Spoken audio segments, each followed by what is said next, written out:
Good morning, I am Renu Sharma, Assistant Professor EC Department. Today I am going to start with the next topic of Unit 1 for the subject, that is wireless and mobile communication. So the topic of today's lecture are, first one we will discuss what is cellular system components, means any geographical area to which we want to provide mobile connectivity, that is divided into different cells. The cell is basically a kind of structure that is in hexagonal shape, and these cells will going to provide the connectivity to any mobile phone or any device which is mobile in nature. So that is the case. This is a kind of cell which is having the hexagonal shape, and these are the BTS which are installed at the middle of each cell, and to this we are providing the connectivity. So this is a basic structure of cell. So we'll discuss this one. So what will be the components of cell system? Then we'll discuss what is global system for mobile communication, that is the base of any mobile architecture, means for any providing connectivity to the mobile phones. The whole structure is based on GSM. Then we'll discuss different antennas that are used for the cellular system, then operations which are performed in cellular system. So first we'll begin with what is cellular system components. What are the different components of any cell phone? Like first one is the analog circuit switched cellular system. Now this is nothing, when we are talking about the circuit switched system and when we are talking about the packet switched system. In case of circuit switched system, let us consider a network which consists of different nodes. So these are the different nodes which are going to form a particular network. Now these nodes will be considered, these are connected nodes, and these will be considered as they may be a phone, they may be your any computer or any electronic device. So that will be a that will be considered as a component or a node. So this, in case of the circuit switched cellular system, whenever we want to send a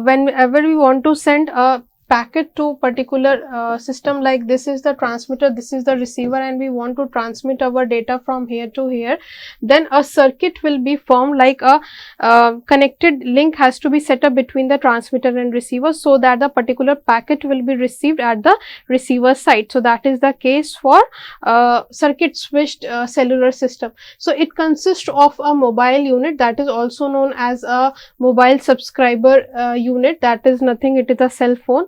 Then the cell site or the base station, as I have told you in the earlier slide also, at the center of each cell there is a antenna which is connected, that is known as the BTS, so which will be required to transfer the information from one mobile phone to another mobile phone. Then we require a mobile telecommunication switching office, that is also known as MTSO. Now this MTSO we will see in the GSM model also, that what is MTSO. MTSO is nothing, it is used for connection management and billing. Let's say there are 100 devices are connected to one BTS, or 100 devices are connected to one BTS, then more than one BTS are connected to one MSC, and more than one MSC is connected to one MTSO. So MTSO is basically used for checking the management of the connection, and it is used for the billing purpose also. So that is the case for MTSO. Now next type of component is the digital circuit switched cellular system.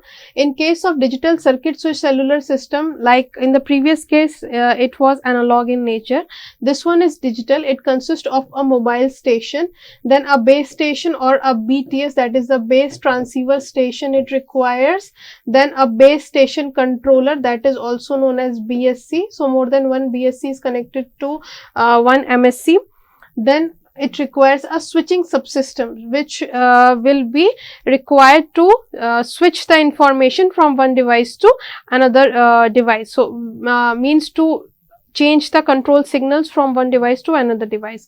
Then we require a packet switched cellular system. So it consists of basically 6 elements. First one is the user equipment, that is the mobile subscriber. Then it requires a base station, a radio network controller, that is also known as RNC in short form. Then we require a service support node, that is known as SSN. Then gateway support node it requires, that is GSN. And also we require a charging gateway function, that is also known as CGF. So these are the devices that we require to connect the packet switch network to the cellular system. So these are the 6 elements that we basically require. Now next is the GSM. What is GSM? GSM full form is Global System for Mobile. So this is the model that is used for mobile communication for connecting more than one devices. Now you can see there are various components which are used in the GSM model. Like first one is AUC. So AUC is nothing, it is known as authentication. Whenever we are buying any we buy any new mobile phone, then an authentication is allocated to that is related to that particular device. So that comes under this register, that is consisting of this authentication information. Then here comes a HLR, that is known as home location register. So in a particular area, if I am residing, so that home location register will consist of only that information. So that is known as home location register. Next one is EIR, that is the equipment identification register, that is also related to the identification of a particular device. Then comes a VLR, that is known as visitor location register. Now visitor location register is basically when we are moving from one cell to another cell, and that is the parent cell, but when we are moving from one cell to another cell, then the control signals from one BTS is changed or is shifted to another BTS. So that is known as the visitor location register. So that is an example for that condition is roaming. Whenever we are moving from one place to another place, then our phone comes under roaming. So that is the case when the control signals are shifted from home location register to visitor location register. Next one is BSC, that is the base station controller, that is to which mobile phone is connected. Like you can see that there are 3 different cells are there, and each are having their own BTS. This is nothing, it is the base transceiver station. This is another base transceiver station. 3 BTS are connected to one BSC. So this is the manner that more than one BTS are connected to one BSC, and more than one mobile phone is connected to one BTS. So this is the flow. Then it is connected to GMSC. GMSC is nothing, it is the global mobile switching center to which there are, you can see that more than one GMSC are connected. Then to this MSC there are different devices, the registers are connected like the VLR. Then MSC is connected to, you can see this is the back side also, that these are the cells, more than one mobile phone are connected to one BSC, and these BSCs are connected to MSC. So this is the pattern, and at the output of the GMSC there is a device that is known as PST, and that is public switch telephone network. So this is the last you can say the block of this GSM model. So this is the flow of GSM model. Next one is antenna for cellular system. So till now we have discussed about operations of the cellular system, that is focused on analog circuit switched and digital circuit switched, and then we have seen packet switched network. Then we have seen GSM model.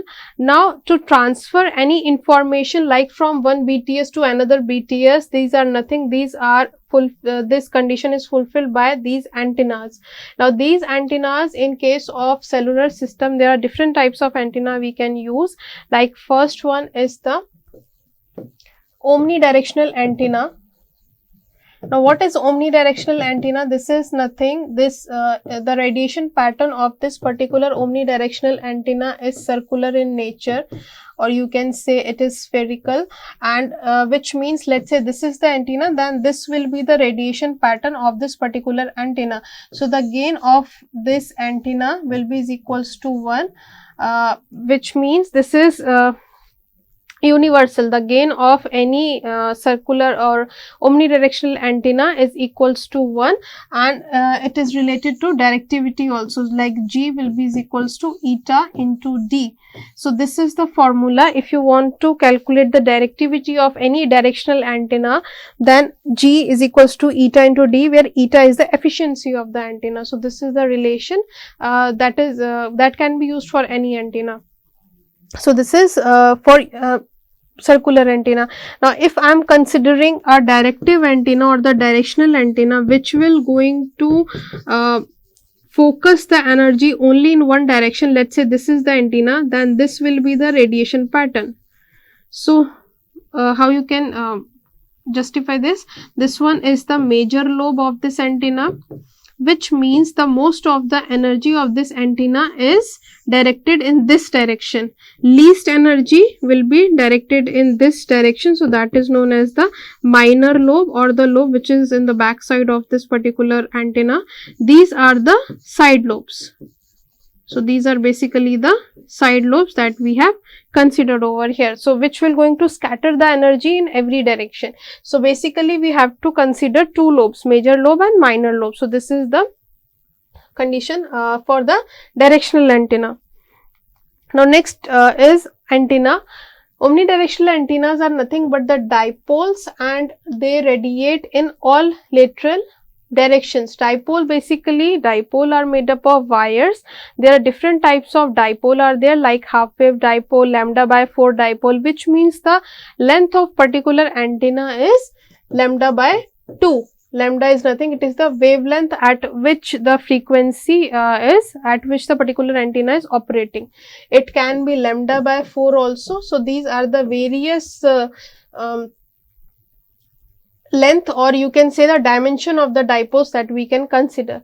So a directional antenna shapes and projects a beam of a radio energy in a specific direction, which means it is the major lobe, then receives the radio energy only from a specific direction employing various horizontal beam widths. So basically what I have told you, that this is the major lobe, this one is the minor lobe, and these are the side lobes. So which means the energy is scattered in these directions. Now next one is here, the term beam width refers to the conical size of the radiated beam. Then down tilting, the radiation pattern of a down tilt antenna is electrically or mechanically tilted downwards at a specified number of degrees to avoid the shadowing under and near the antenna zone. So basically when we are drawing the radiation pattern of an antenna, means if I am going to design a new antenna, then its energy in which direction it will radiate, that will be seen, or that will be focused using the radiation pattern of the antenna. So that radiation pattern we have to consider, we have to learn that radiation pattern. So down tilting is one of the phenomena that is related to the radiation pattern of the particular antenna. Now the base station antenna is chosen according to the situation, depending on the various factors that we have to consider while deciding any type of antenna. Like first we have to consider size of the area that has to be covered. Like in case of rural area or urban area, where it is focusing on the population. Like if the population size is large, then the cell size will be reduced. If the population size is small, then the cell size will be increased. So that is inversely proportional to each other. So depending on that, what is the size of a particular cell or the radius of a particular cell, we have to decide the size, we have to decide the type of antenna, because it may be possible that omnidirectional antenna will work, or it may be possible that directional antenna will work. Next is configurations of the neighboring cell sites. The type of the antenna used, that is omnidirectional or directional antenna. So any of the antenna we can use. So there are different types of directional antennas are also available, like the horn antenna or Yagi-Uda antenna. So these are basically the directional antennas, but they all have their different directivity. Next is antennas beam width. In case of directional antenna, we have to consider this one also. Then allotted RF spectrum the antenna can utilize. So whatever frequency range we have with us for allocating, for transferring the information, so that can be done, that can be performed using this antenna. So that is the allocated RF spectrum, the antenna that can utilize. Now next is operations of cellular system. So there are various operations, like first one is the mobile originated call. What is mobile originated call? First we will see what is the flow, which we have already seen in GSM model also. Like this is the cell, and at the center of each cell there is a BTS which is connected over here. This BTS is connected to one BSC, and this BSC is connected to MSC, that is the mobile switching center. More than one MSC is connected to this PSTN. This PSTN is basically the public switch telephone network, and we have shown this by using a landline phone. So that is the best example of PSTN. So mobile originated call means whenever the call is initiated by the mobile phone. So you can see the flow of the arrow, like this mobile phone has initiated a call that will be ended by this landline phone. So the call will go from this BTS to BSC, then MSC to PSTN. So there are two possibilities in a mobile originated call. First one is mobile to mobile or mobile to landline phone. Now you can see over here that mobile is going to originate the call. So this is the mobile phone and this is the mobile phone. So this is the initial part, and it can be ended to mobile phone or it can be ended to landline phone. So any of the two possibilities is possible. So that is the case for mobile originated call. Next one is mobile terminated call, which means that the call will be received by the mobile phone, but it can be initiated by a landline phone or it can be initiated by another mobile phone. So that is the case that it has ended to mobile phone, and it can be initiated by landline or it can be initiated by a mobile phone also. So that is the case for mobile terminated call. So these are the operations that is related to the cellular system. Now next one is, this is the description of the previous diagram, which will going to show you the different steps that has to be followed. Like first one is a feature called registration is used for the mobile originated call. So whenever a landline phone will going to originate a call or will initiate a call, then a registration has to be made. So that is been fulfilled in various steps. Like a landline user dials a mobile unit number, then the telephone company zone office recognizes that the call is for a mobile number and forwarded it to the MTSO or MSC. Then MTSO or MSC sends a paging message to certain cell sites based on the mobile unit number and search the algorithm. So basically whatever information is there in the VLR or the HLR, that is home location register or the visitor location register, that particular information will be searched. Like if from mobile phone I am going to initiate a call to a mobile phone, now it may be possible that their information is present in VLR or that their information is present in HLR. So that has to be searched, and then the call will be forwarded again. Then to certain cell sites based on the mobile unit number and the search algorithm. Then each cell site transmits the page on its own setup channel. So if the mobile unit is registered, the registered site pages the mobile phone. So the mobile phone recognizes its own identification on a strong setup channel, locks on it and responds to the cell site. So basically these are the steps that has to be followed whenever we are going to initiate a call from a landline phone to a mobile phone. So when a mobile user turns off the transmitter, a particular signaling tone is transmitted to the cell site and the voice channel is freed by both the sides. So basically whenever the call is connected, the information will be transmitted and it will be received by the receiver side. Then at a particular signaling tone will be searched by the particular site, and then the voice channel is freed by both the sides. Then the mobile unit resumes the monitoring pages through the strongest setup channel. So this is how the information will be exchanged between a landline phone and the mobile phone. Now next is handoff procedure.